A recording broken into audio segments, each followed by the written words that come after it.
Thank you very much. So I'm Pierre-Olivier Pinault. I work at HEC Montréal. I have a chair of energy sector management. I had the pleasure to be invited to give the keynote speech.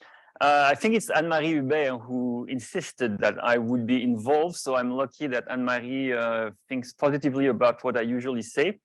And the last thing I'll say in English is that I'll make my talk in French.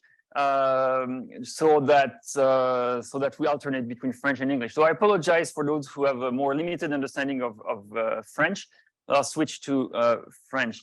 Donc, merci beaucoup d'être là. J'aime évidemment toujours parler des questions énergétiques. Et donc, on m'a laissé beaucoup de liberté pour choisir les éléments dont je voulais vous entretenir ce midi. Et le titre de ma présentation que j'avais écrit en anglais, ne sachant pas à l'époque si ça serait en anglais ou en français, c'était la transition électrique au Québec, équilibrer les besoins internes et les besoins de nos voisins en intermittence, en équilibrage de l'intermittence. Et en gros, mais je vais parler plus que nos voisins, j'ai surtout parlé du Québec, parce qu'à mon avis, il y a une conversation énergétique qu'on n'a pas suffisamment au Québec, et qu'il est essentiel d'avoir si on veut réussir la transition énergétique. Et en gros, il y a trois éléments que je vais aborder. La structure tarifaire qui est essentielle si on veut se diriger vers un système électrique renouvelé et durable. La structure tarifaire, la structure de l'industrie électrique au Québec. Il faut penser à la structure industrielle qu'on veut développer et qu'on veut mettre de l'avant. Et le troisième point, c'est les relations avec nos voisins. Comment est-ce qu'on organise les relations avec nos voisins? Donc, 3 points, en gros, structure tarifaire, structure industrielle et relations avec nos voisins, qui, à mon avis, ces 3 éléments-là, il faut les remettre sur la table à dessin. Et évidemment, on va probablement se dire, on va garder certains éléments dans ce qu'on a, parce qu'il y a énormément de bonnes choses dans ce qu'on a au Québec, dans la structure, dans le secteur de l'électricité. Mais si on veut avoir un secteur d'électricité durable, il va falloir aussi avoir le courage de questionner le statu quo, questionner ce qu'on fait aujourd'hui et se dire, bon, c'était peut-être bien pour les 100 dernières années ou les 75 dernières années. Hydro-Québec a fêté ses 75 ans il y a 2 ou 3 ans. Donc, on peut se dire, c'était bien pour les 75 dernières années. Il faut au moins se poser la question, est-ce que c'est la bonne approche pour les 75 prochaines années? Les choses changent, alors c'est bien de se questionner et je pense que ça vaut la peine. Donc, commençons par le premier point, la structure tarifaire qu'on a au Québec. Elle est simple et ça, c'est véritablement quelque chose d'extraordinaire. Et on a des tarifs qui sont très, très bas. Et chaque année, Hydro-Québec publie sa comparaison des tarifs en Amérique du Nord. Et on est très fiers en général, c'est présenté comme quelque chose de positif d'avoir les tarifs les plus bas. Quelque chose en fait que je suis personnellement, je questionne toujours, est-ce qu'on doit être fier de payer pas cher parce que par ailleurs, tout le monde est d'accord, ou presque tout le monde est d'accord pour dire que l'hydroélectricité, c'est la source d'énergie qui a le plus de valeur. Donc, si ça a le plus de valeur et qu'on vend le moins cher, il y a comme un décalage entre la valeur qu'on reconnaît à l'hydroélectricité et la valeur sur le marché qui est le plus bas. C'est comme si le producteur d'or vendait son or au coût de production de la mine d'or. Et évidemment, aucun producteur d'or qui accepterait de vendre son or au coût de production de l'or. Il dirait non, sur le marché, c'est reconnu à une valeur bien plus élevée. On va essayer d'avoir un prix qui est à ce niveau-là. Donc, je ne suis pas certain personnellement que de payer un bas prix est une bonne chose, surtout qu'on consomme beaucoup d'énergie. Donc, on consomme beaucoup d'énergie et c'est évidemment en partie, pas uniquement, mais c'est en partie lié au prix. On a un bas prix et donc on a un incitatif, on a moins de contraintes financières à augmenter sa consommation ou avoir une consommation large. Quand on regarde les projets d'efficacité énergétique, eh bien, ils deviennent tout de suite moins rentables quand on paye un bas prix parce qu'évidemment, pour les projets d'efficacité énergétique, il faut faire un investissement qui nécessite donc des capitaux et on regarde après c'est quoi le retour sur l'investissement, c'est une économie qui forcément est moindre puisque le prix qu'on paye est plus bas. Et on sait on l'entend souvent, Hydro-Québec dans son rapport, dans son plan stratégique récent et dans différentes études qui ont été faites pour le compte du gouvernement, on dit il faut plus de 100 TWh d'ici 2050. Dans le plan d'approvisionnement d'Hydro-Québec, on parle de 25 TWh. Donc, on anticipe des besoins électriques en énergie très élevés. Ces besoins en énergie, eh bien, ils vont nécessiter des nouvelles constructions ou alors des manières alternatives de satisfaire nos besoins sans consommer plus d'énergie. Et donc, on sait que techniquement, il y en a des manières de consommer, de satisfaire nos besoins sans consommer plus d'énergie, mais on a tendance à les mettre de côté très souvent. Malgré la très bonne présentation de Kirk, il avait complètement mis de côté l'idée qu'on pouvait satisfaire nos besoins en consommant moins d'énergie. Et ça va être important parce que c'est pas facile de construire des nouveaux projets. On l'a vu avec la Romaine au Québec, pour 8,5, environ 8-9 TWh d'énergie. On a eu des manifestations, un documentaire contre la Romaine, une pièce de théâtre J'aime Hydro qui était largement stimulée par un mouvement anti-romaine. C'est le plus grand problème, le plus grand succès théâtral du Québec des 10 dernières années. Et on a de façon légitime des gens qui se préoccupent du harnachement des rivières. Pour l'éolien, on a développé 4000 MW d'éolien au Québec. Il y a eu des gens qui ne sont pas été contents. Le gouvernement Hydro-Québec s'est pris à plusieurs reprises, pas tant Hydro-Québec, mais les promoteurs se sont pris à plusieurs reprises pour négocier avec les parties prenantes comment ça se passe. Donc là, 4000 MW, c'est pour faire 4000 MW d'éolien pour faire 10-11 TWh d'énergie. Si on veut faire 100 TWh d'énergie, il faudrait 40 000 MW d'éolien. Donc là, on se dirigerait vers 40 000 MW d'éolien en plus au Québec. Ça se construit, mais ça va pas être facile. Alors, il faut se dire entre aller vers plus de production quand c'est pas facile ou se dire on va prendre sérieusement l'efficacité énergétique, on va prendre l'efficacité énergétique au sérieux et agir avec le vrai levier. Le principal levier de l'efficacité énergétique, c'est le prix. Combien vous pouvez économiser en argent si vous faites votre efficacité énergétique. Pour faire le business case de l'efficacité énergétique, il faut un prix qui reflète la valeur de l'énergie. Et on le sait, on a une hydroélectricité qui a une très grande valeur. Nos voisins reconnaissent de plus en plus cette valeur-là. Le prix de marché chez nos voisins est dans à peu près toutes les heures de l'année plus élevé que le prix du bloc patrimonial au Québec. Donc, on se dit, il y a, d'un point de vue strictement économique, il y a une valeur qu'on peut aller chercher. D'un point de vue environnemental, il y a une valeur qui est de plus en plus reconnue. Donc, il va penser à nos tarifs. Ça, c'est sur le point de vue énergie. Donc, il faut repenser à nos tarifs. Il faut penser à la tarification de la puissance. La tarification de la puissance, c'est absolument pas quelque chose de nouveau. Les consommateurs commerciaux et industriels payent pour la puissance qu'ils payent. Ils regardent, on regarde en fait selon les modes, là, mais c'est les 3 plus grandes heures de consommation du mois. Et il y a une moyenne de ces 3 heures-là et les consommateurs qui payent pour la puissance payent pour ça. Et ce qu'on trouve chez les consommateurs qui payent le tarif de puissance, c'est que leur appel de puissance est beaucoup plus bas et finalement leur facteur d'utilisation est beaucoup plus élevé. Ils répartissent par eux-mêmes beaucoup mieux leur consommation au long de l'année. Chez les consommateurs résidentiels du Québec, qui est le plus gros bloc de consommation dans les ventes d'Hydro-Québec, c'est les consommateurs résidentiels qui forment le plus gros bloc, avec environ 65 TWh d'énergie par an. Donc, c'est plus que l'industrie qui est autour de 60 TWh. 65 TWh, c'est les consommateurs résidentiels qui créent les problèmes de pointe hivernale parce qu'on a du chauffage essentiellement et donc on n'a aucune incitatif à justement mieux gérer le chauffage. On n'a pas l'incitatif à mettre les accumulateurs de chaleur qui sont revenus dans le débat récemment à cause du plan Bi-Énergie ou des programmes Bi-Énergie. On parle beaucoup des accumulateurs de chaleur, mais il n'y a aucun incitatif aujourd'hui à le faire puisqu'on n'a pas l'incitatif à mieux gérer notre puissance. On n'a pas les incitatifs à utiliser les solutions comme ILO, par exemple, pour justement décaler notre chauffage parce que la tarification ne pousse pas vers ces éléments-là. Et c'est important d'avoir une tarification de la puissance pour 2 raisons. La première raison, c'est pour gérer la pointe, comme je viens de le dire. La deuxième raison, c'est parce que les coûts d'hydro et les coûts du réseau sont essentiellement des coûts fixes. Et on veut découpler les revenus du distributeur de la consommation d'énergie.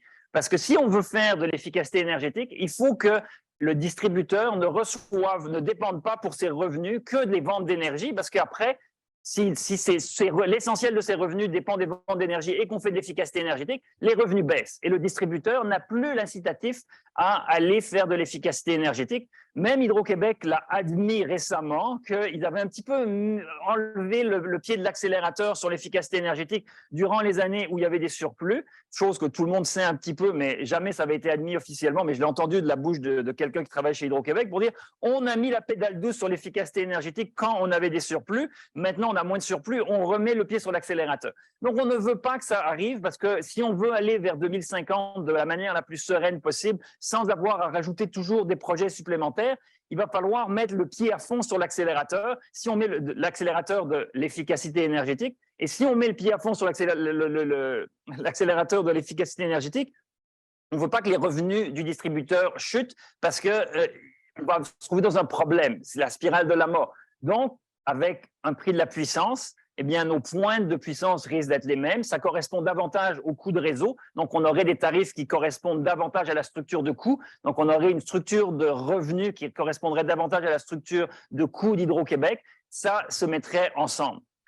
Et juste pour vous dire que je ne suis pas le seul à penser ça, si vous regardez en Europe, la tendance chez tous les distributeurs d'électricité, c'est de mettre des tarifs soit de puissance souscrite, donc vous souscrivez à un certain nombre de kilowatts ou de kilovolts ampères selon la manière de procéder, où en gros, c'est la puissance sur laquelle vous souscrivez. Et là, en France, par exemple, je regardais cette semaine la tarification de EDF pour la puissance. Vous pouvez souscrire à en gros 3 kilowatts de puissance, 6 kilowatts, 9 kilowatts. C'est par bloc de 3 kilowatts. Ça, c'est pour les clients résidentiels.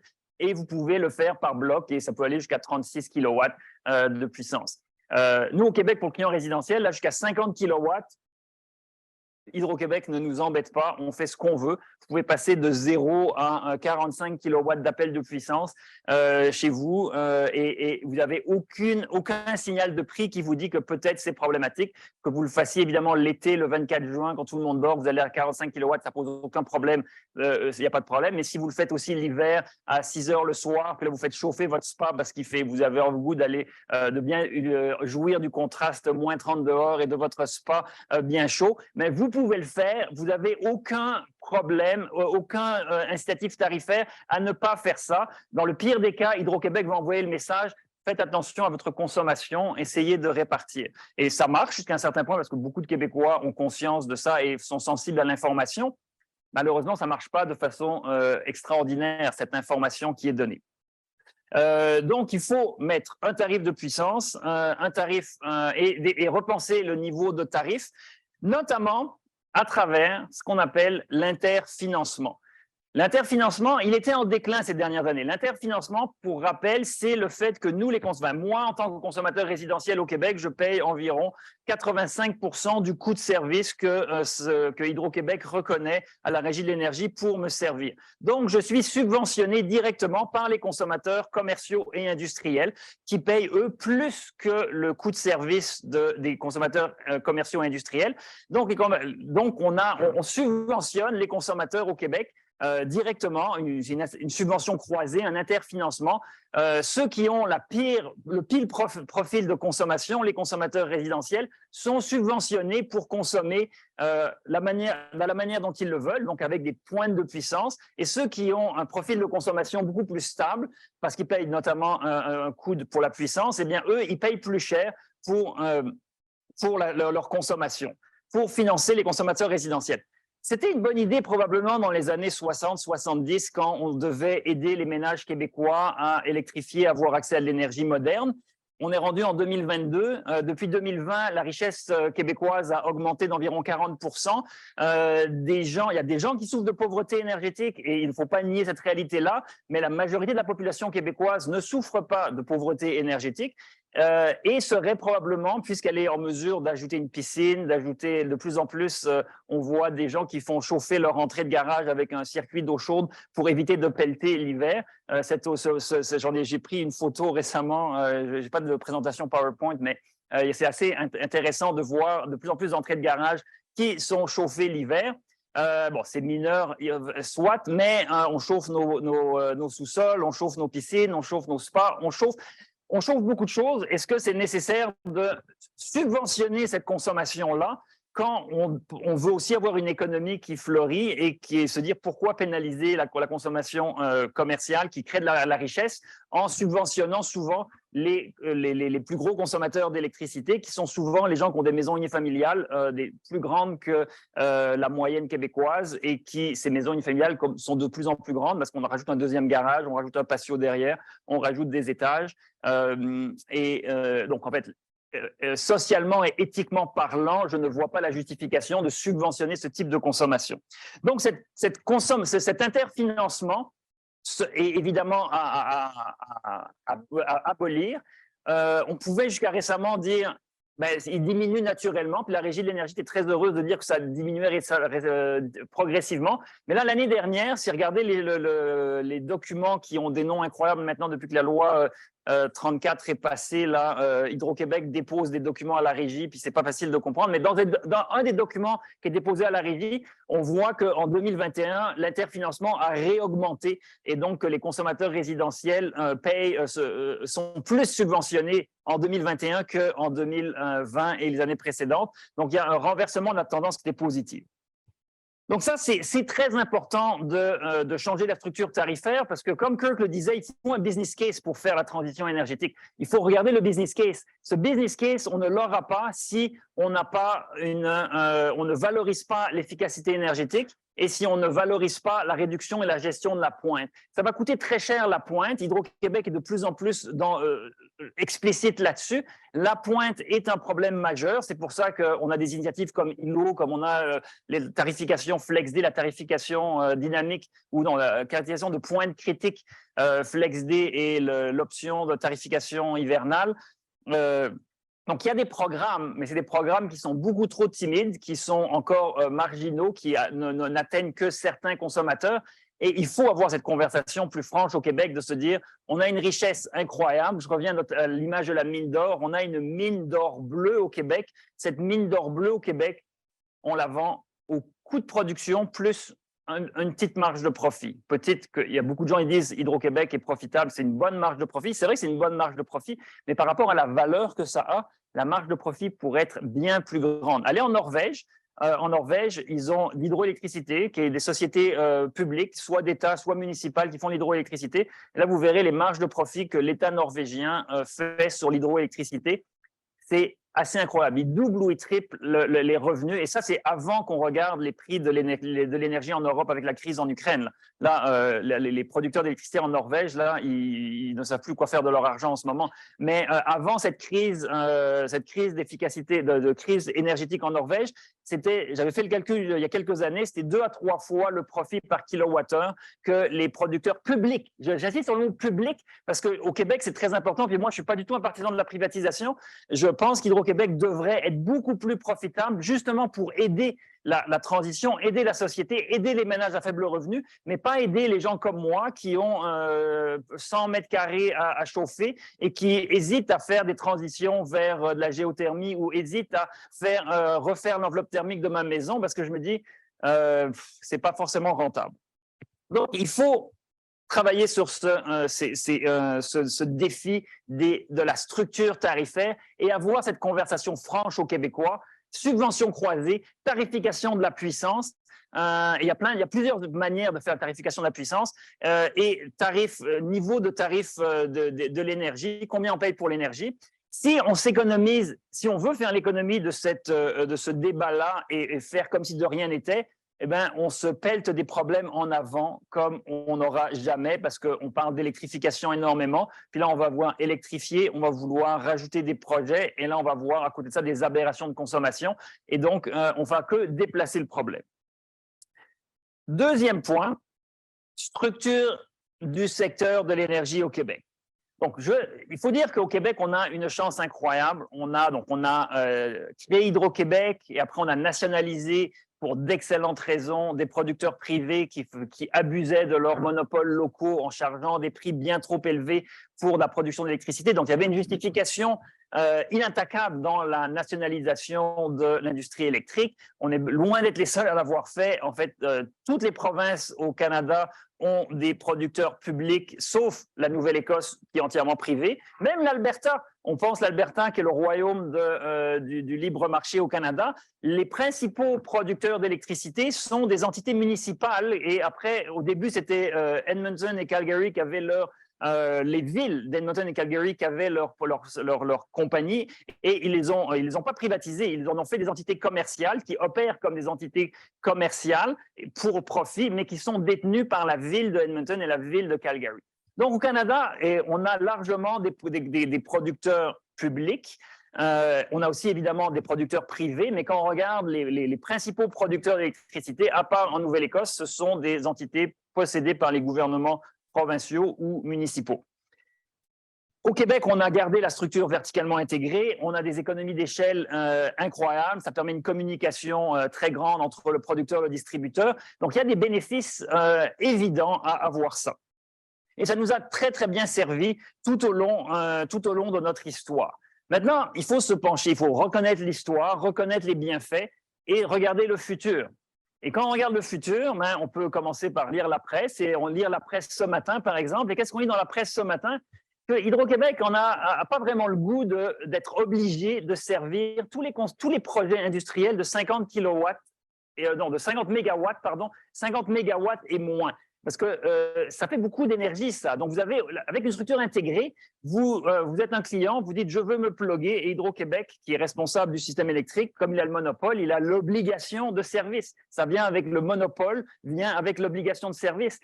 Et cette obligation de service, elle commence à être problématique. Hydro-Québec le dit franchement pour tous les gros projets industriels qui ont le goût de venir au Québec et avoir des tarifs L ou des tarifs moindres, parce que le gouvernement est souvent généreux puis donne des petits contrats spéciaux à des producteurs, ce qui après met Hydro-Québec dans l'embarras parce que là, il a plein de projets à faire en plus pour des projets que le gouvernement veut ajouter.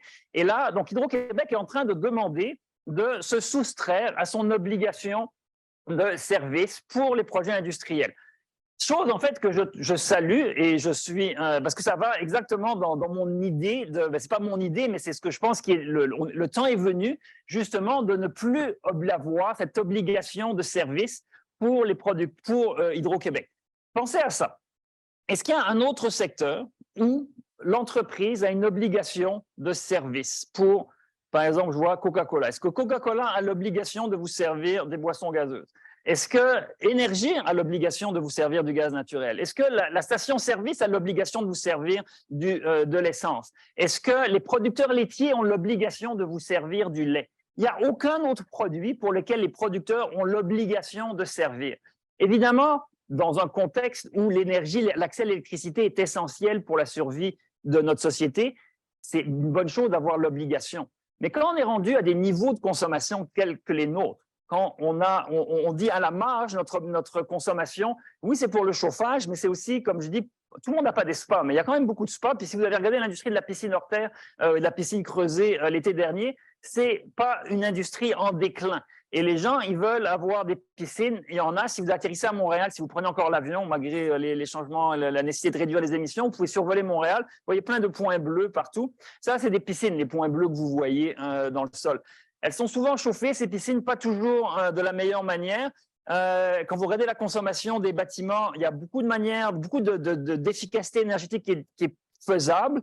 Mais encore une fois, on n'a pas forcément les tarifs qui nous amènent. Et est-ce qu'on doit avoir une obligation de servir des clients qui vont chauffer leur entrée de garage pour éviter de pelleter? C'est un petit peu paradoxal de se dire Hydro-Québec a l'obligation de fournir de l'électricité pour chauffer votre piscine, chauffer votre sous-sol, chauffer plusieurs usages, alors que pour la transition énergétique, il faudrait densifier le parc de logement, avoir des bâtiments beaucoup plus efficaces. Et donc, on a des besoins énergétiques qu'on peut reconnaître. Par exemple, nos besoins énergétiques en tant qu'humains, c'est 2000 calories par jour environ. Mais ces 2000 calories par jour, on peut concevoir que c'est un besoin physiologique essentiel. Au-delà de 2000 calories, à moins que vous soyez un grand sportif, vous allez prendre du poids.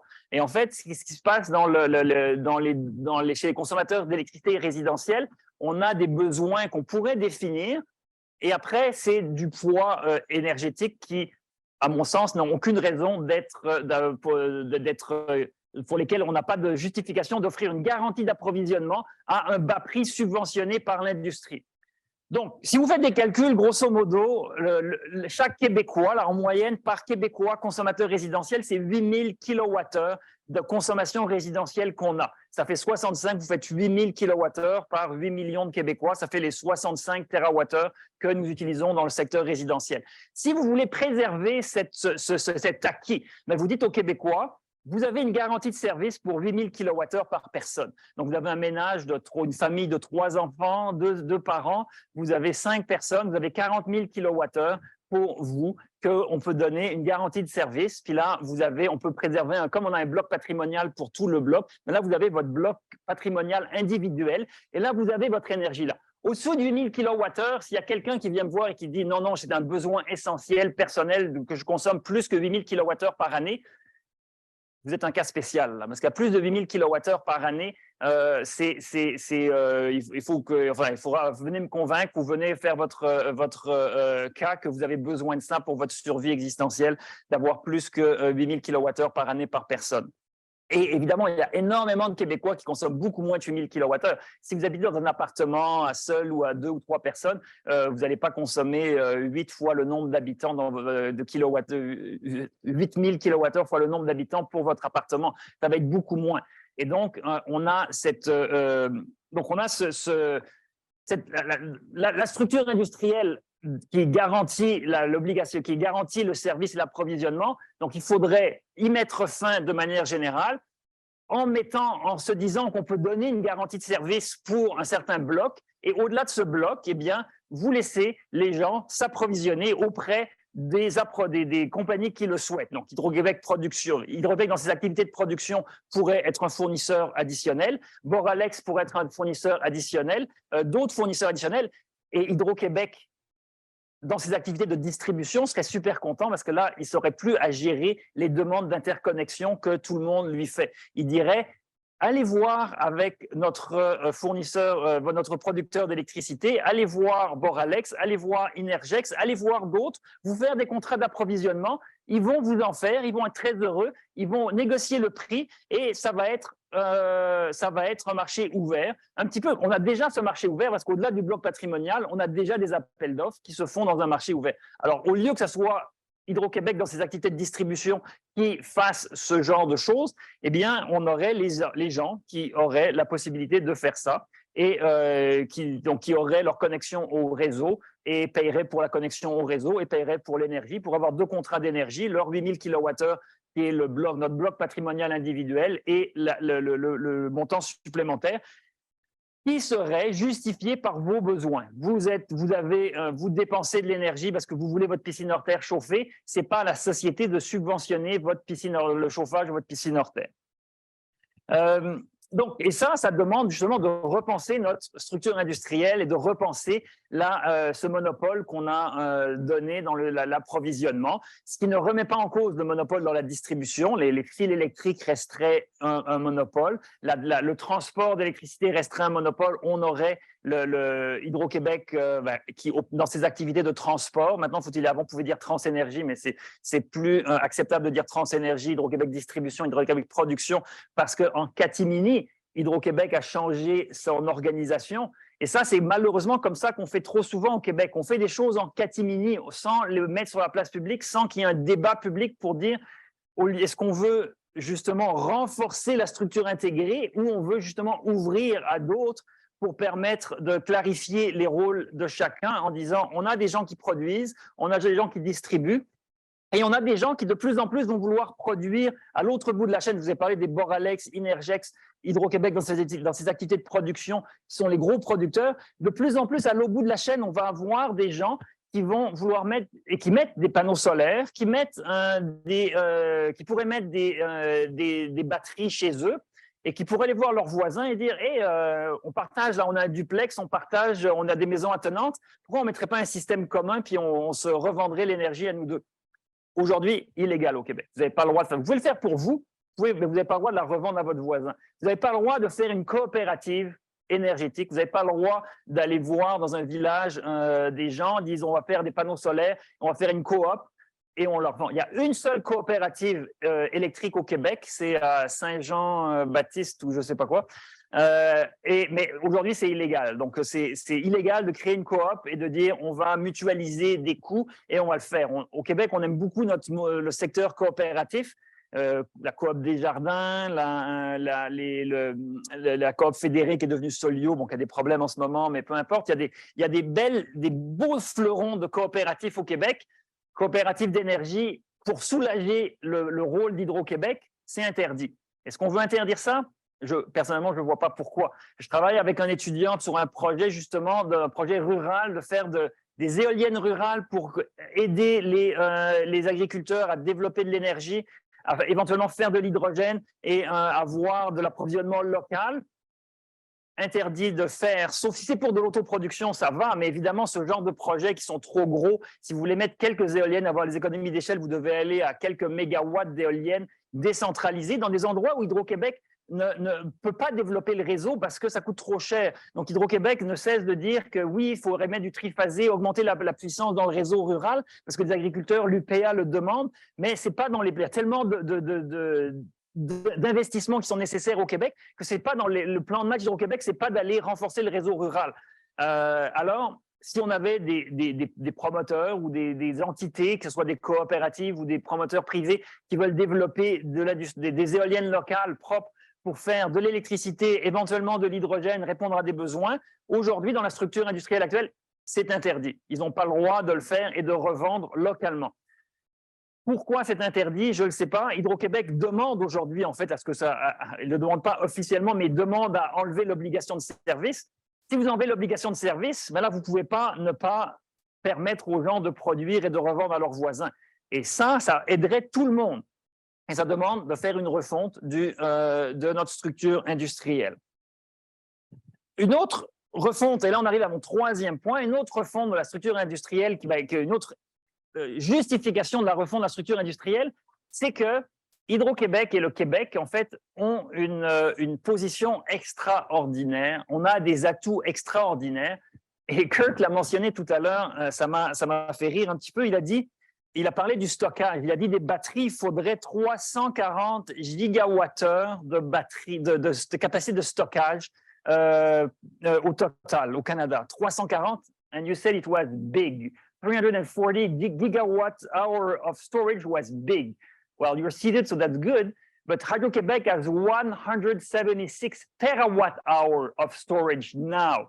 And if you look at what BC has and Manitoba has, it's not as big as what Quebec has, but they have in the terawatt hour of storage available right now.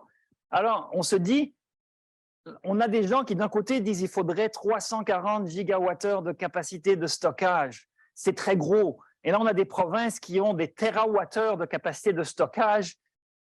Là, il y a comme la conversation n'est pas au même niveau. Là. Vous cherchez des gigawatts-heures et nous, on a des térawattheures de stockage.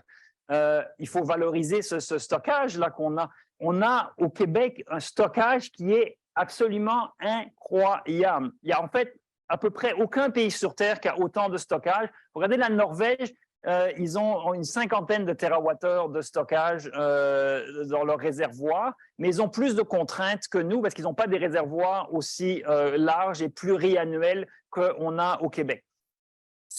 Donc, l'atout du Québec, c'est véritablement ce stockage. On a une capacité, quand on regarde, une capacité à rendre service à nos voisins qui est complètement incroyable. Quand on regarde le coût du stockage, si vous voulez acheter 1 mégawattheure de stockage, vous pouvez aller sur le site, un des sites d'Hydro-Québec sur Evelo, puis là, vous regardez le container, 1 mégawattheure de stockage. Je ne sais plus c'est quoi les prix, mais c'est peut-être autour de 2 millions de dollars votre mégawattheure de stockage. Très cher. Et là, vous dites combien vaut le stockage en térawattheure qu'on a? C'est des milliards de dollars que ça vaut si on devait le construire. Donc là, il faut se dire, OK, peut-être qu'on a un business case pour aider nos voisins. Ils ont besoin de stockage, Kurt nous l'a dit, pour mettre de l'éolien. C'est intermittent, l'éolien, donc ils veulent mettre de l'éolien chez eux. Et nous, on a du stockage, on veut justement, ils vont avoir de la surproduction. Imaginez quand New York ou la Nouvelle-Angleterre, ils auront mis leurs 9000 mégawatts de capacité de offshore, d'éolien extra-côtier. C'est ce qu'ils visent. New York vise 9000 mégawatts de offshore wind. Même chose pour la Nouvelle-Angleterre. ils vont avoir des surplus gigantesques à certaines heures. La nuit, ils ne vont pas savoir quoi faire de leur énergie. Si on avait les lignes de transport pour l'amener au Québec, ben, on pourrait garder l'eau dans nos réservoirs, s'approvisionner en offshore wind de New York ou de la Nouvelle-Angleterre. Et puis, eux, à certaines heures, le offshore, c'est environ 40-45% de facteurs d'utilisation, ce qui veut dire qu'environ 55 à 60% du temps, ça ne produit pas. Eh bien, dans ces heures-là, ils ont besoin d'approvisionnement, mais là, on leur revendrait notre énergie qu'on aurait stockée dans nos réservoirs. Et là, c'est bénéfique pour tout le monde. Davantage d'énergie éolienne peut être déployée, là, je veux dire, en Nouvelle-Angleterre ou à New York, mais ça pourrait être en Ontario, ça pourrait être au Nouveau-Brunswick. Et on met des lignes de transport. Ce n'est pas facile de mettre des lignes de transport. Mais faites le calcul, j'ai fait des calculs avec mon équipe de modélisateurs et on regarde combien de milliers de mégawatts on peut économiser. Parce que si vous n'avez pas ce stockage et les lignes de transport, eh bien, vous devez surconstruire votre capacité de production et vous devez rajouter du stockage qui coûte très, très cher avec des batteries. Donc là, c'est le trade-off. Là, tout le monde dit que c'est très difficile de construire du transport, des lignes de transport. C'est vrai, c'est très difficile. Mais pour l'instant, on n'a pas construit les milliers de mégawatts d'éolien à New York. Allez construire des milliers de mégawatts à New York et vous allez voir, c'est très difficile. Allez mettre du stockage à New York, vous allez voir, c'est très difficile. Alors là, on a le choix entre du très difficile ou du très difficile. Et là, il faut au moins minimalement évaluer c'est quoi les deux très difficiles. Aujourd'hui, comme on fait juste face c'est très difficile de mettre des lignes de transport, on dit on ne fait pas ce très difficile ou on le fait très peu. Hydro-Québec le fait un petit peu, mais c'est difficile. Et donc là, les gens ont tendance à dire non, non, on va oublier les lignes de transport parce que c'est trop difficile. On va juste construire des mégawatts d'éolien, de solaire, de stockage. Mais là, les gens ne se rendent pas compte. Là. Si vous regardez ce que le Battle Group a fait comme analyse pour New York, ils ont besoin de 40 000. À New York, pour être autonome, ils ont besoin de 40 000 mégawatts d'éolien et 40 000 mégawatts de solaire. Aujourd'hui, l'État de New York, ils ont 2 000 mégawatts d'éolien et peut-être 3 000 mégawatts de solaire. Donc, il faut qu'ils multiplient par des facteurs de 2 000 à 40 000 ou 3 000 à 40 000. Et là, à New York, on est dans un État très peuplé, très dense, avec des gens riches. Puis quand vous êtes peuplé et riche, qu'est-ce que vous dites au projet d'énergie renouvelable? Vous dites, c'est pas très beau, je veux pas ça chez moi, je veux ça plus loin. Et donc entre construire une ligne de transport ou faire face à la résistance, je ne sais pas ce qui va être véritablement le plus facile. Tout ça pour revenir à notre structure industrielle et à la région. Le Québec a un atout incroyable que nous ne vendons pas assez bien à nos voisins parce que nos voisins ne réalisent pas pleinement la valeur que nous pourrions leur donner. Et un des obstacles à la discussion, et ce n'est pas le seul, mais c'est évidemment la structure d'Hydro-Québec. Hydro-Québec, c'est un monstre extraordinaire, mais c'est bien plus gros que n'importe quel voisin. Vous regardez OPG, puis on va avoir la chance d'avoir Asta tout à l'heure de OPG qui va nous parler. OPG, c'est l'équivalent de Hydro-Québec dans ses activités de production. OPG, c'est le plus gros joueur d'électricité en Ontario, mais c'est un morceau d'Hydro-Québec. À New York, il n'y a pas d'équivalent. Il y a le plus gros, ça serait probablement New York Power Authority, qui est la compagnie d'électricité publique de New York, qui a 25 TWh d'hydroélectricité à New York.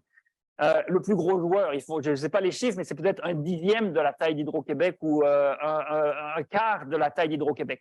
Aucun joueur chez nos voisins n'est aussi gros qu'Hydro-Québec. Hydro-Québec fait peur parce qu'ils sont très gros et on est francophone. Et donc, quand ils vont sur le site d'Hydro-Québec, ils voient des choses. Quand ils vont sur le site de la régie, ils se disent, qu'est-ce que c'est que ça? Parce que c'est sur la Régie de l'énergie que vous avez les vraies informations sur le Québec. C'est 100% francophone, le site de la Régie. Pour les francophones, quelqu'un comme moi qui est censé avoir un doctorat et qui est censé être à l'aise dans ces idées-là, je vous dis que ce n'est pas facile de naviguer sur le site de la Régie. Imaginez pour un anglophone qui veut aller sur le site de la Régie, même les gens d'Hydro-Québec, enfin, tout le monde, je pense que c'est unanime, même les gens de la Régie disent c'est un enfer sur Terre, le site pour aller chercher, extraire de l'information de la Régie d'énergie. Donc, on n'a pas un secteur très transparent. Ça fait, objectivement, ça fait peur. Si vous n'êtes pas francophone, il y a une dimension linguistique et il y a une vraie dimension qui est Hydro-Québec est énorme. Donc, tout ça pour dire, si on veut communiquer avec nos voisins et échanger sur un pied d'égalité, et mettre une atmosphère conviviale de conversation, il faut essayer de se rapprocher. Si on veut le faire, il faut se rapprocher à certains égards, leur dire, regardez, notre marché est ouvert, vous voulez venir vendre de l'électricité au Québec, ben, venez vendre de l'électricité au Québec, il n'y a pas de problème, parce qu'on aura ouvert notre structure de marché et vous pourrez vendre, faire un projet éolien au Québec et vendre à des producteurs, à des consommateurs au Québec. Et de la même manière que Hydro-Québec a été en Nouvelle-Angleterre acheter des projets hydroélectriques et vend sur le marché de la Nouvelle-Angleterre. Donc cette réciprocité, je pense qu'elle est souhaitable. Et elle est souhaitable si on a des structures qui sont un peu plus compatibles et aussi, surtout, si on a des plateformes de discussion où on peut mettre les problèmes en commun. Nous, au Québec, on a cette chance, notre secteur électrique est déjà 100% décarboné. Donc, on n'a pas à se soucier de comment on va décarboner notre électricité. Mais allez à New York, allez même en Ontario, ou en Ontario, ils ont 10 TWh de gaz naturel encore. 10 TWh de gaz naturel, ils ont un défi. Ils vont devoir décarboner ce 10 TWh de gaz naturel. Même chose pour l'Atlantique. L'Atlantique, les provinces atlantiques, c'est moins. Mais le Nouveau-Brunswick a 4 TWh à décarboner. La Nouvelle-Écosse, ils ont 7-8 TWh à décarboner. C'est des petits marchés. Hydro-Québec, c'est une blague. Hydro-Québec, au lieu de vendre au Massachusetts, il pourrait dire à la Nouvelle-Écosse, OK, on va te décarboner comme ça. Là. Au lieu de faire le projet vers le Massachusetts, 10 TWh, si ce projet ne fonctionne pas, on pourrait réorienter cette énergie-là vers la Nouvelle-Écosse. Mais il va falloir qu'on ait des discussions régionales pour ne pas avoir les obstacles constants qu'on a à la négociation. Il est moins le quart, on rentre aux questions, alors on peut aller dans les questions, mais en gros, vous avez l'essentiel de mon propos. Vous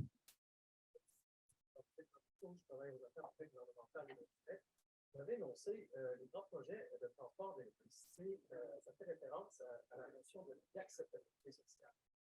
Et vous parliez de difficultés, et lorsqu'on parle d'acceptabilité sociale, on parle de projets éminemment politiques, pour lesquels les politiciens aussi ont un rôle à jouer dans tout ça. Parce que, vous voyez, au Québec, même si on veut aider nos voisins dans leurs efforts de décarbonation, c'est pas toujours aisé en termes d'acceptabilité sociale et au niveau politique. Alors, j'ajoutais cet élément-là oui. Aussi dans votre analyse. Vous l'avez énoncé. Et je peux quand même apporter cette. Mais c'est évident, là. C'est évident dans le sens, ma conclusion, c'était de dire il faut avoir des discussions, il faut remettre les choses sur la table. Il ne faut pas les remettre sur la table en disant c'est un fait accompli, on va, comme Pinault le dit, on va ouvrir le secteur de la production, on va mettre un tarif de puissance. Il ne faut pas arriver à dire Pinault dit ça, on le fait. Il faut au contraire dire c'est le temps d'avoir une discussion au Québec, des états généraux sur l'énergie, pour ne pas faire les choses derrière des portes closes, comme quand Hydro-Québec refait sa structure industrielle, comme quand le ministre dit, le premier ministre du Québec dit « Ah, mais l'énergie, on passe à l'économie, on sort d'une campagne électorale où on aurait pu discuter de ce changement majeur, mais on a préféré le garder pour le lendemain de l'élection et surprendre tout le monde avec cette annonce-là, qu'on change la structure et qu'on vire Transition énergétique Québec, puis qu'on refait il y a quelques années, et qu'on prend tout le monde par surprise avec des lois, une loi 34 sur la manière de mettre les tarifs d'électricité que maintenant le gouvernement regrette et doit revenir en arrière parce qu'il n'a pas pris le temps de réfléchir que indexer le prix de l'électricité à l'inflation, c'était une des pires idées qu'on pouvait imaginer et qu'on allait le regretter dans tous les cas. Si l'inflation est trop élevée, on regrette parce qu'elle monte trop vite. Si au contraire, les coûts d'Hydro-Québec montent plus vite que l'inflation, mais Hydro-Québec va regretter ça parce qu'ils vont pas avoir assez de revenus pour payer. Donc c'était une mauvaise idée dans tous les cas de figure. Puis là, ça s'avère être effectivement une mauvaise idée actuellement. Donc, oui, il faut avoir une discussion sociale pour sensibiliser les Québécois aux choix qu'ils doivent faire. Ils vont faire des choix, soit on continue à consommer de l'énergie comme on le fait, et qu'on veut avoir des bas prix, et que dans ce cas-là, il va falloir essayer de squeezer des projets un peu partout au Québec de production qui vont créer du ressac et qui vont être difficiles à faire accepter et qui vont entraîner des hausses de coûts rétrospectives parce que le coût marginal augmente, donc le coût moyen va augmenter. Et donc, de toute façon, il y aura des augmentations de coûts. Mais il faut mettre les cartes sur table et dire la transition énergétique va demander des changements.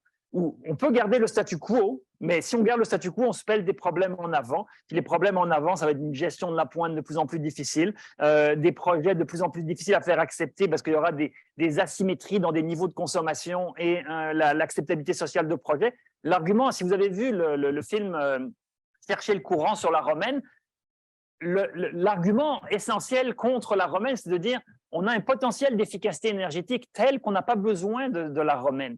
Et donc, ils ont raison. Le potentiel d'efficacité énergétique au Québec, c'est Hydro-Québec le chiffre à 25 TWh, qui est techniquement et économiquement réalisable. 25 TWh, c'est donc on pourrait se dire on ne fait aucun nouveau projet de construction, de production, parce qu'on peut aller chercher ça chez nous dans notre propre consommation.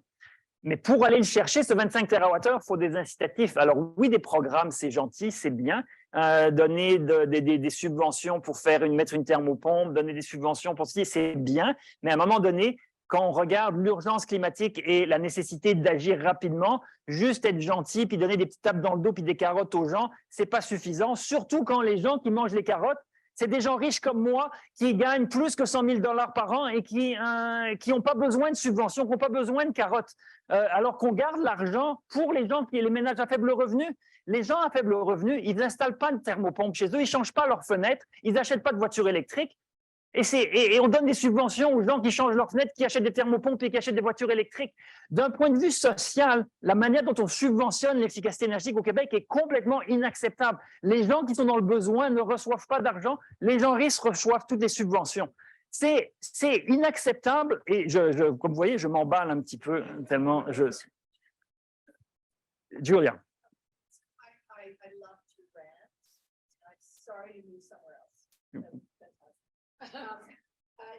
You've talked and you've written about the reservoirs of great resources and how to support the neighbors, us. So I'm Julia McNally from the IPSO. So what, and maybe this is a question for Simone, but what? For the next time.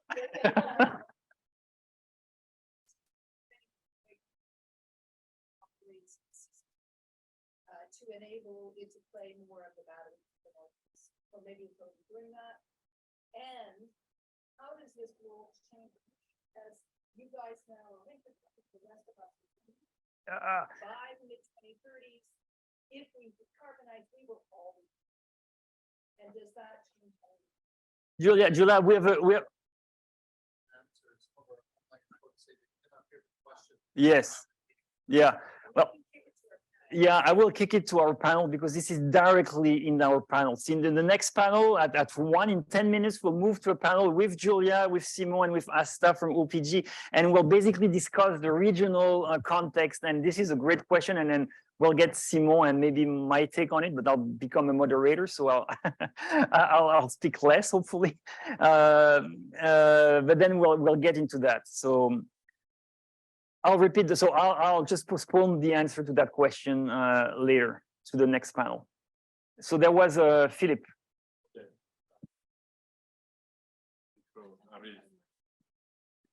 Merci. Je m'appelle Philippe Duguay. Je travaille comme consultant pour les projets de transport électrique à longue distance. OK. Tu as discuté beaucoup de choses, Pierre-Olivier. Juste en matière de notre gestion de demande ici au Québec, si tu étais embauché comme PDG de ILO demain, qu'est-ce que tu feras?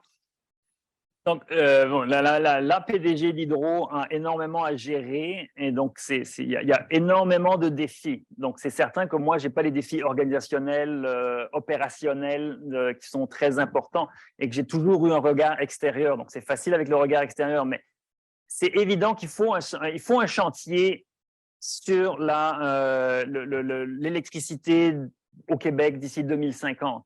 Ce n'est pas forcément à Hydro d'avoir le débat, mais c'est au moins à Hydro de dire au gouvernement, et ça c'est un des problèmes, c'est que notre ministère de l'Énergie, je ne sais plus trop où il est, mais il y a quand même un ministère de l'Énergie, doit se poser cette question-là et on doit développer une vision cohérente.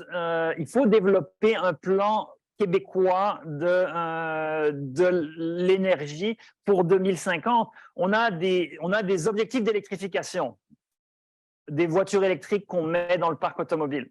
On a des objectifs, on parle de chiffres, là, 100 TWh de plus, 150 TWh peut-être, mais on n'a pas de discussion, on n'a pas un plan intégré des ressources. Et donc, je pense que Hydro-Québec devrait demander au gouvernement le mandat, avec la régie, de faire un plan intégré des ressources et de se dire quelles sont les options qui sont envisageables, autant au niveau de la consommation pour éventuellement réduire la consommation là où c'est faisable, avec les options de production, pour que ça soit carte sur table et que justement on ait cette discussion sociétale. Pas juste Hydro-Québec quand Hydro-Québec fait son plan d'approvisionnement, parce qu'Hydro-Québec n'a pas le mandat de faire la transition énergétique. Ils ont le mandat de soutenir la transition énergétique, mais ils n'ont pas ce mandat-là. Et là, ce mandat, la transition énergétique, c'est le gouvernement, le ministère de l'Environnement qui doit guider ça. Et donc, on a un peu, il n'y a pas de plan. Il y a le plan directeur de la transition énergétique qui avait été fait par Transition énergétique Québec devrait être notre plan de match. Mais là, ce plan-là, lisez-le, il y a plein de bonnes choses, mais il est complètement indigeste malgré les bonnes choses qu'il y a dedans.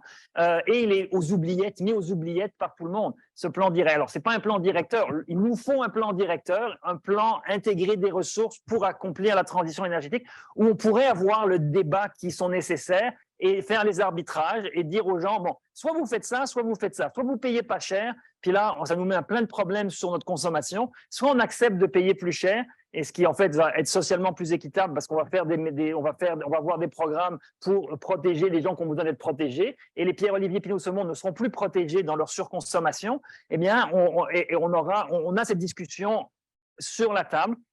Il est temps de la voir. Le plus on va retarder cette discussion-là, le plus les problèmes vont s'accumuler. Puis là, on va voir Hydro-Québec qui va dire, ben là, je n'ai pas envie de fournir tous les projets de 50 mégawatts et moins et de 50 mégawatts et plus. Puis là, ça va être des petites batailles constantes qui vont s'accumuler et qui vont faire que le secteur va être ingérable. Mais il faut le courage de dire, on va en discuter à un moment donné de manière sérieuse et ouverte. L'ouverture dans la discussion est essentielle. Olivier, nous avons une question ici de Léo Dupire. Est-ce qu'on va vraiment être capable de forcer tous les automobilistes à passer à l'électrique si nos surplus arrivent à leur fin?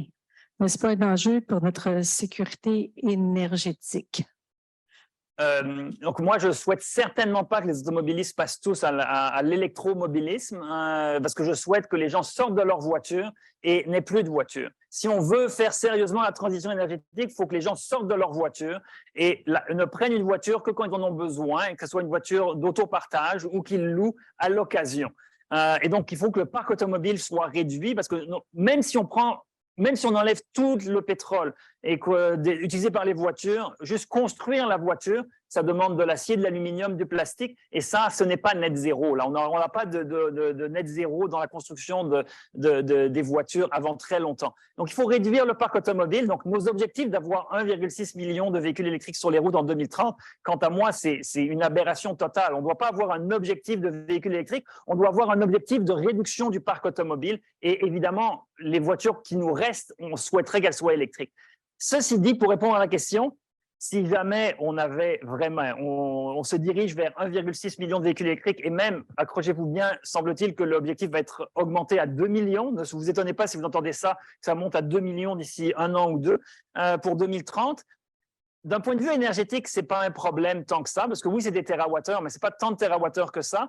D'un point de vue de gestion de la pointe, ça peut devenir un cauchemar total. Et c'est donc la nécessité de faire la réforme tarifaire que j'ai mentionnée avec des tarifs de pointe, mais une tarification de la puissance et des incitatifs pour aller vers les heures creuses. Donc, on peut avoir des tarifs dynamiques avec une tarification de la puissance, mais ça sera d'autant plus nécessaire qu'on aura un parc automobile important. Donc, un parc automobile de véhicules électriques important.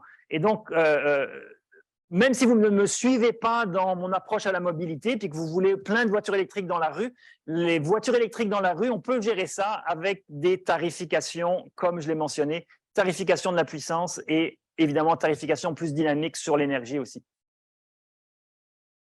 Thomas Glaise pour le Cyrano. Ma question pour la suite de ce que vous venez de dire par rapport au stockage potentiel associé aux voitures électriques, admettons des réseaux intelligents, quelle est cette opportunité qu'on pourrait avoir pour en plus augmenter et permettre de lisser les courbes du réseau associé au stockage électrique des voitures des particuliers? C'est énorme, c'est énorme. Avec une étudiante, là, on a fait un travail là-dessus sur on appelle ça Vehicle to Grid ou Vehicle to Home.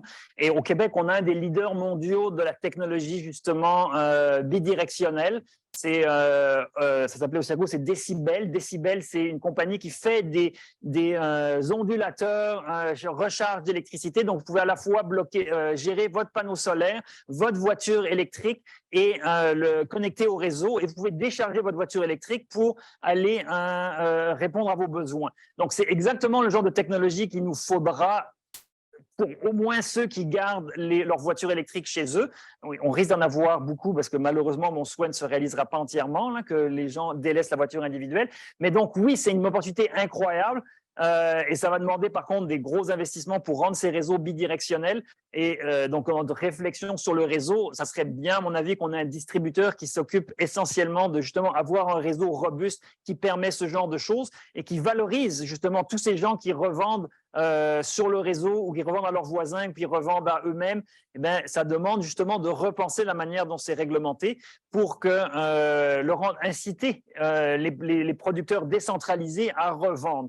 Et ça sera d'autant plus important que pour éviter des coûts d'augmenter les transformateurs dans certains endroits, on aura besoin justement de lisser de façon très géographique, là, très précise. Dans certaines régions, le réseau est saturé. Donc là, on a besoin de davantage de ces solutions-là. Et donc, on aurait besoin probablement de mettre fin aux tarifs uniformes sur tout le territoire québécois. Ça, c'est un aspect que je n'ai pas touché, mais est-ce que c'est normal que les gens riches qui ont des chalets dans les Laurentides payent le même tarif alors que ça coûte 10 fois plus cher les connecter leur chalet là-bas? Et non seulement ils sont subventionnés pour avoir le chalet là-bas, mais ils sont subventionnés pour leur pointe de consommation est subventionnée parce que quand ils sont là le week-end de février où il fait moins 35 et qu'ils chauffent fort, c'est tous les Québécois qui payent pour le chalet qui a coûté 10 fois plus cher à connecter parce qu'il est le seul au bout de sa ligne. Alors, et tandis que si on avait donc des tarifs différenciés, mais ces gens-là d'eux-mêmes diraient « j'y vais en voiture avec ma Tesla et ma Tesla vient répondre à mon besoin de pointe à l'heure de pointe et comme ça, je fais ma part pour décharger le réseau parce qu'il y a des incitatifs intrinsèques à ce genre de question. Mais il y a un potentiel incroyable là-dessus. Je vais me permettre une dernière question, Oui. le temps passe. Est-ce qu'on a la conversation avec la bonne audience? Puis je reviens à la question sur les politiques publiques. On est 5-6 ans derrière l'Europe sur l'intégration d'un prix climat dans les décisions financières.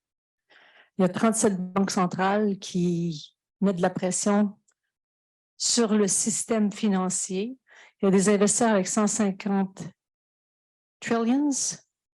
billions en français, 150 000 milliards, qui ont dit, moi, je vais décarboner mes investissements, puis je vais charger plus, ou je ne financerai pas, ou je n'assurerai pas un édifice qui n'a pas une efficacité énergétique, une entreprise qui n'a pas de plan de décarbonisation.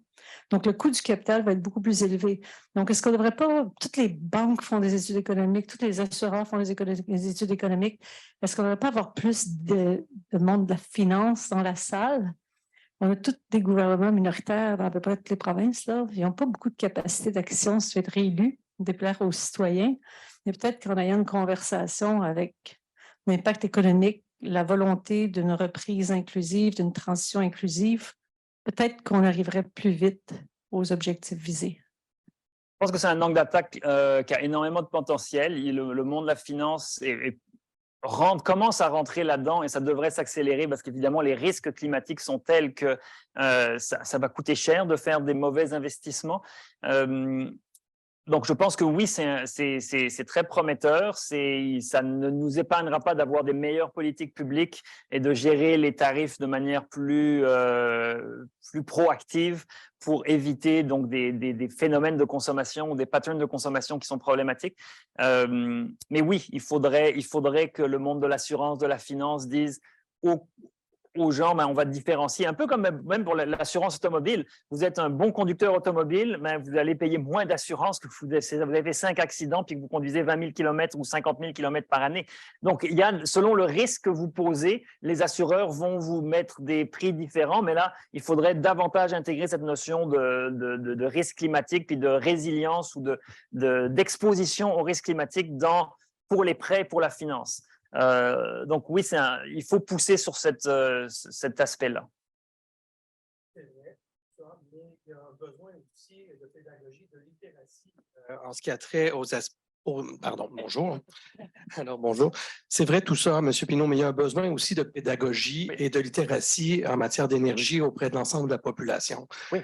Parce que, vous savez, la transition énergétique à Hydro-Québec, évidemment, on souhaite la réaliser, mais on ne souhaite pas laisser personne derrière. Et il y a de ça aussi, hein, parce que si on va trop vite sans que l'adhésion, et là je reviens à l'acceptabilité sociale, mais beaucoup plus large, là, sans que l'adhésion de l'ensemble de la population y soit, on risque de créer un ressac social. Je parle d'un ressac social. Au Québec, on le sait, c'est de façon plus élargie. On paye beaucoup de taxes et d'impôts. Les tarifs d'électricité sont raisonnables, en fait, sont parmi les plus bas en Amérique du Nord, du moins. Et Hydro, donc je reviens à ça, on souhaite la faire, la transition énergétique, mais en informant, je dirais, nos clients, les citoyens, des différents concepts associés à tout ça. Parce qu'on on a vu ce qui s'est passé en France avec les Gilets jaunes. C'est une crise sociale. Et je veux dire, personne n'est à l'abri de ça aussi. Et c'est pour ça que ce que j'ai dit, c'est que je propose d'avoir cette grande discussion sociale, puis c'est ce plan intégré des ressources qui pourrait être co-bâti par les différents acteurs pour justement qu'on fasse les arbitrages entre si on maintient le statu quo, quelles sont les conséquences et qu'elles soient discutées. Mais c'est un problème de littératie. Je pense contribuer à ma façon, avec l'état de l'énergie au Québec, à augmenter la littératie énergétique au Québec. C'est pas facile.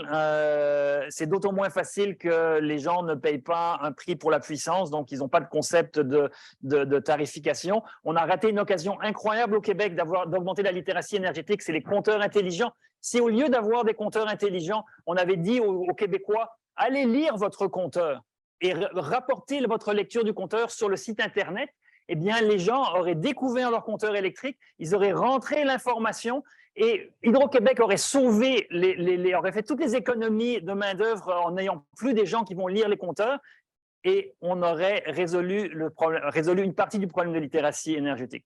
Mais il aurait fallu que j'aille le compteur dans le chalet, dans le nord. Ça aurait payé. Alors